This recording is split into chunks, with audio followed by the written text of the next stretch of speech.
Serious. Teachers of Reddit. What is the surprisingly smartest thing your stupidest student has ever said? Asterisk asterisk attention. Serious. Tag notice asterisk asterisk. Asterisk jokes, puns, and off-topic comments are not permitted in asterisk any asterisk comment. Parent or child. Asterisk parent comments that aren't from the target group will be removed, along with their child replies. Asterisk report comments that violate these rules. Posts that have few relevant answers within the first hour, and posts that are not appropriate for the serious tag will be removed. Consider doing an AMA request instead. Thanks for your cooperation and enjoy the discussion. Asterisk I am a bot, and this action was performed automatically. Please contact the moderators of this subreddit. Message compose to equals r ask Reddit. If you have any questions or concerns. Asterisk me. How do you know if something is alive? If you can kill it. Quote. Removed. If you were an inch taller you'd be round. You just can't punish wordplay like that.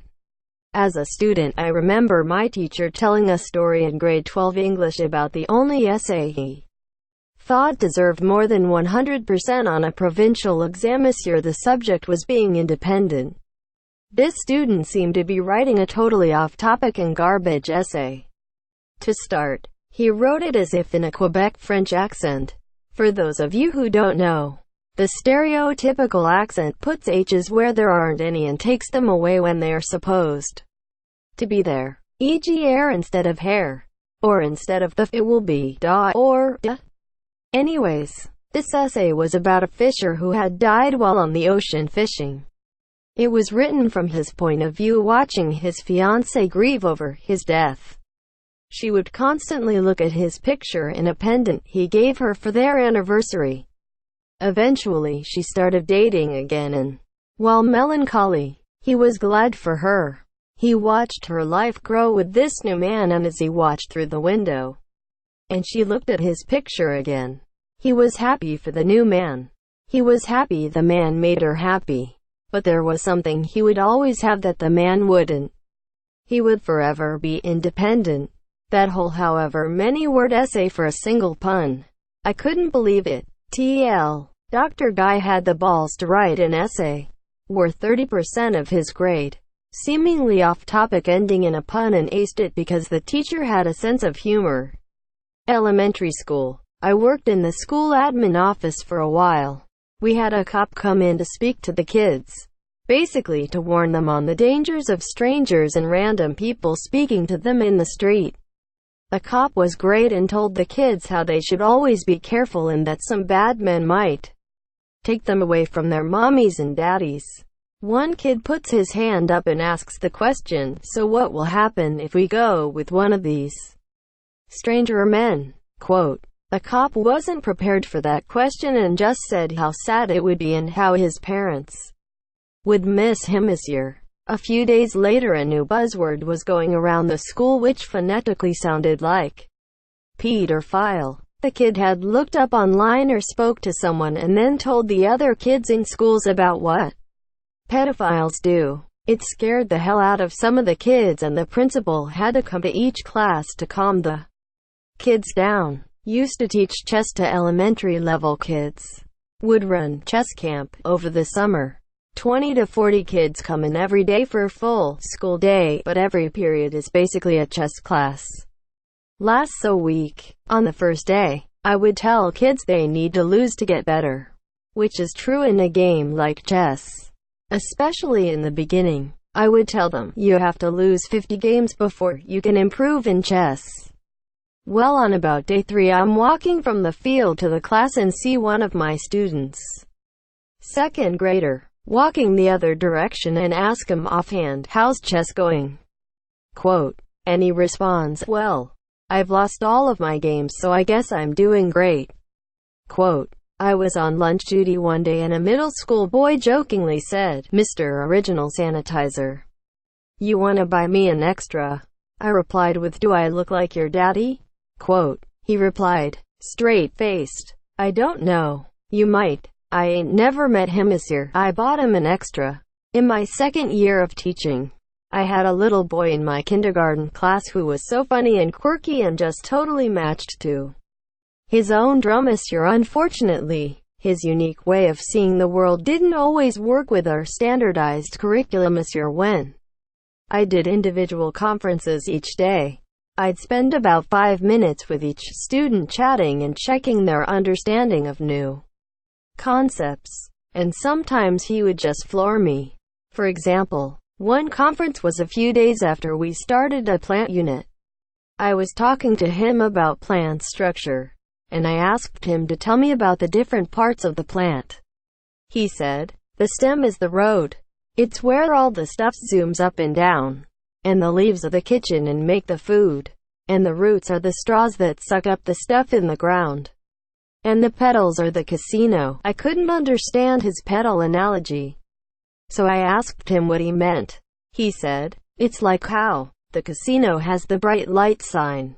It brings all the people to the casino. The petals are bright and bring the bees." I just absolutely loved his analogy, and we even used it in class later. He was such a good kid. I don't know if this counts, but I was teaching a public speaking class. It was mostly 9th grade. They were all nervous about their first big speech, and I tried to ease their nerves by saying, "I promise giving a speech won't kill you." Then, some kid shouted, "Do you know how many people in history have died while giving a speech?" Quote, "I'm teaching English as a foreign language and one of my students hasn't been attending for a year. When he finally came, I gave him an essay to write. He wrote it in perfect German because he thought that we were studying German. The guy had been learning German all year long only to learn that we were studying English. This is both the smartest and the stupidest thing I can imagine." Worked at a preschool, and the most delayed child in the school showed me and another kid how a toy worked when we couldn't figure it out. My lesson: you can learn something from anyone if you are willing to listen.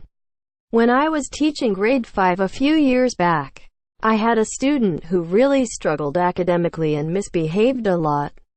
During one of his punishments, which was washing dishes with me from our morning breakfast time, I straight up asked him why he kept getting into trouble.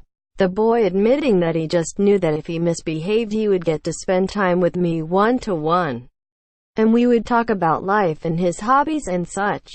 I found out later on that his father had been incarcerated for pretty much the entirety of the boy's life. So, the stupidest and most misbehaved kid in the class was actually just playing the system the whole time, and really just needed a positive male role model in his life. After that, I told him he didn't need to act up in order to spend time with me. He could just ask for extra responsibility and I would give it to him, monsieur. He was mostly better behaved after that. I miss him a lot. I teach first grade, so many not as dramatic as other replies. I had a kid who is kind of never quite paying attentions. We read a dinosaur book and were answering very basic first grade questions in the back of the book. It literally had a brachiosaurus and said, "The dinosaur's legs are A. long, B. short." He pretty much got stuck here and didn't move on. To me, it was the easiest question in the book, but some of the students are low-level English learners, so it is possible he just couldn't understand the words long or short. After like 7 minutes of doing my rounds and assisting other students, I came back to him, monsieur. He had written in C. Long and short are both opinion words. I was making a joke about mermaids to a 6-year-old. If a mermaid is a person on top and a fish on the bottom, is a person on bottom, fish on top, a mermaid too, or is it something else? Quote. Kid pauses and says, "Well, no, it's not a mermaid. Because if you have a fraction like 1/2, it's not the same as 2/1. I thought that was both the cleverest answer to that question I ever heard, but also made no sense. Mermaids aren't math. I ask that question to a lot of kids. That's by far my favorite answer. I have a student in my class with autism, monsieur. He is very high functioning, but he is a couple years behind his grade level. We were discussing the American Revolution and one of the vocab words we had was tyrannical leader. I jokingly told the class that if I was ever the leader of the country, that's the kind of leader I would be, and I went on to say that all of your teachers would be that way too. Most of the class looked at me blankly, but this one kid with autism understood what I was saying and looked at me and, while trying to contain his laughter, says, "Well, that's because all teachers have a superiority complex." I just couldn't help but laugh in front of the class for the next 5 minutes.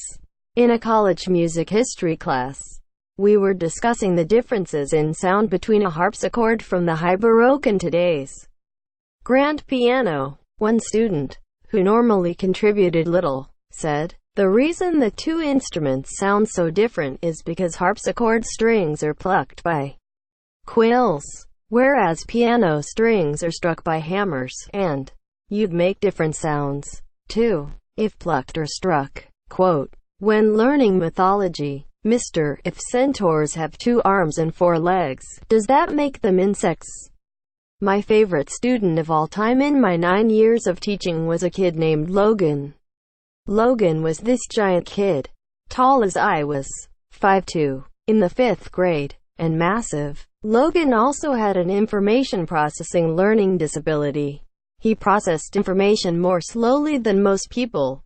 He spoke very slowly and deliberately with long pauses, and just saw the world differently. Logan had learned early on that if he played dumb, people would treat him like he was stupid, and do his work for him. Sure, he had this look he would put on his face, mouth agape, lower lip hanging down, legit drooling, eyes unfocused, and he would refuse to speak to you. I figured that out really quickly, and after 2 times of me making him talk to me at recess when he refused in class, he didn't pull that look with me anymore. It was a complete facade.